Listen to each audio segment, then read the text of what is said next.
અને બીજી એક આવી જે આપણા બધાના ઘરમાં કોલગેટો છે, કોલગેટ અને થોડું એવું પાણી અને એની સાથે જોશે થોડું એવું મીઠું. તો આપણે જે આ કાતર છે એની તાજી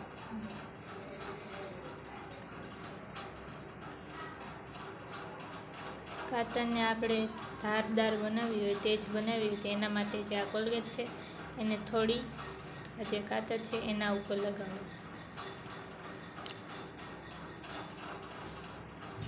આ સાઈડ અને થોડીક આ સાઈડ, બંને સાઈડ થોડી થોડી જે કોલગેટ છે એ લગાવો.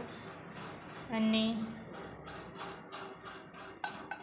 આ જે કપ છે એને આમ ઊંડો વાળી લો અને એના ઉપર થોડું મીઠું નાખી દો. મીઠું નાખ્યા પછી એને સરખું સેટ કરી લો પહેલાં, અને પછી એના ઉપર થોડું પાણી નાખો.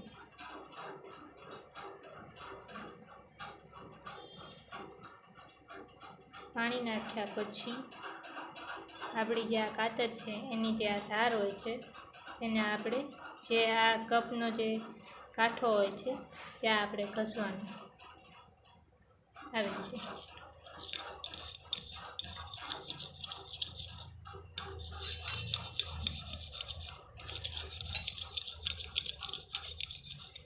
બીજી સાઈડ પણ એવું જ કરવાનું છે અને આવી રીતે ઘસવાનું છે.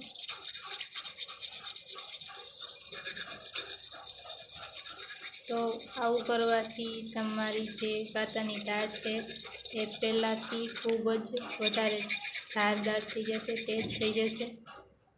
આવી રીતે તમે બંને સાઈડ આ જે કાચનો આપણી પાસે કપ હોય છે તેની સાથે કાતરને ઘસો તેના નીચેના ભાગે.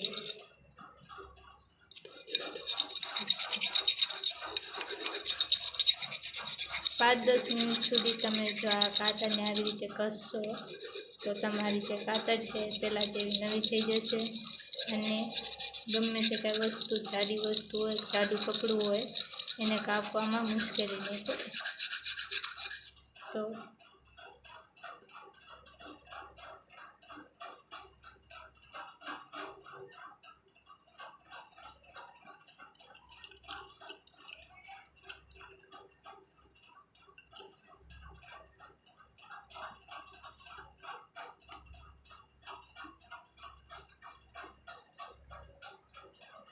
આવી રીતે તમે યુઝ કરશો આ ટીપને તો તે તમારી જે કાતરની ધાર છે એ પહેલાં કરતાં તેજ થઈ જશે.